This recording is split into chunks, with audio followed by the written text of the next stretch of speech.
Sirih berlipat, sirih pinang, sirih dari Pulau Mutiara. Pemanis kata selamat datang. Awal bismillah pembuka bicara. Bismillahirrahmanirrahim. Assalamualaikum warahmatullahi wabarakatuh dan salam sejahtera kepada pensyarah yang saya sayangi, Dr. Patricia Anak Ganing dan rakan-rakan seperjuangan sekalian.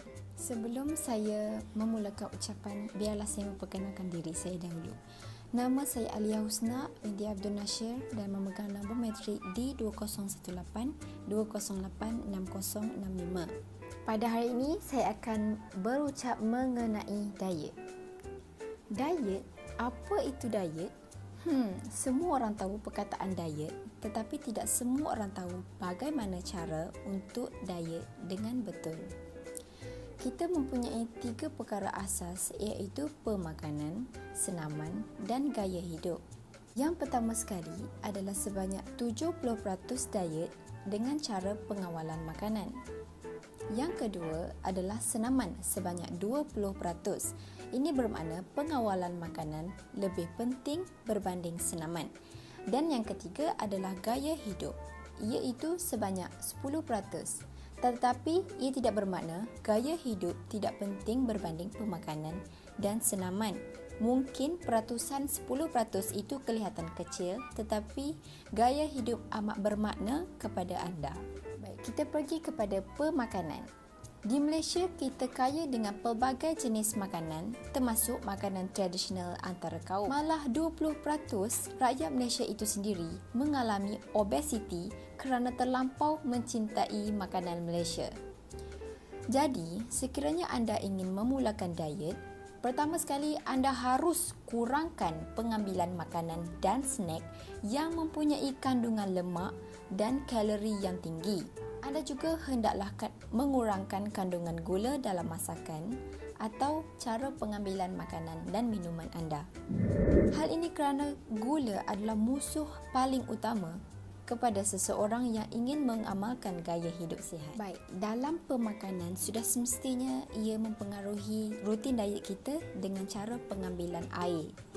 Okey, bagi sebagai contoh, seandainya berat badan anda adalah 50 kg, saya cadangkan anda mengambil sebanyak 2 liter air dalam sehari. Lebih tepat lagi, bermula dalam jam 6 ke 7 pagi, anda mula minum air sehingga jam 6 ke 7 petang. Sebanyak 2 liter itu harus dihabiskan sebelum jam 7 malam kerana ia tidak mahu untuk mengganggu waktu tidur. Seterusnya kita pergi kepada senaman. 20% senaman yang juga akan memberi kesan kepada rutin diet anda. Terdapat beberapa kebaikan senaman seperti dapat membuat kulit anda lebih berseri, ia juga bagus untuk otak, dapat menambahkan kegembiraan dan sudah semestinya dapat mengecutkan sel lemak. Okey, kita pergi kepada kulit lebih berseri. Senaman dapat meningkatkan peredaran darah kepada kulit dan menghantar oksigen dan nutrisi untuk meningkatkan kesihatan kulit kita. Ia juga dapat membantu pemulihan luka pada kulit kita. Seterusnya, ia juga bagus untuk otak kerana ia dapat melambatkan penyakit Alzheimer atau lebih dikenali sebagai nyanyuk. Seterusnya, dapat mengurangkan kemurungan dan sebagai pelajar dapat memudahkan anda untuk belajar. Seterusnya, ia juga dapat menambahkan kegembiraan kerana senaman dapat merangsang pengeluaran bahan kimia seperti serotonin, norepinephrine, endorphins dan dopamin. Ia dapat mengurangkan stres, mengurangkan kesakitan dan menaikkan mood.